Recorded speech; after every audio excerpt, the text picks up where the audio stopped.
Μια φορά και έναν καιρό, όχι τόσο παλιά, υπήρχε ένα πρόβλημα μικρό.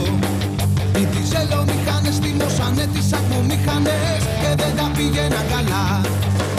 Να και εγώ πάρε στο ατμοσυνεργείο πως φύραν, ακούν οι βοή το τρένο.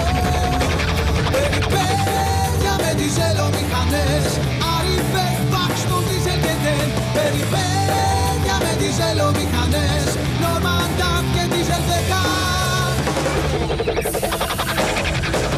Ο Πέρση νόμιζε δεν είχε φίλο καλό, όμως είχε κάνει λάθος σοβαρό.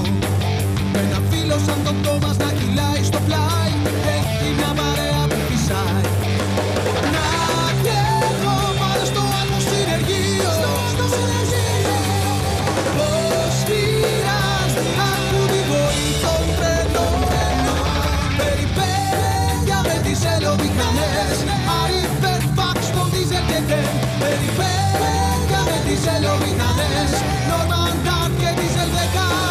Περιπέτεια με διζελομηχανές, Άριφερ, Πάξτον, Δίζελ και Τεν.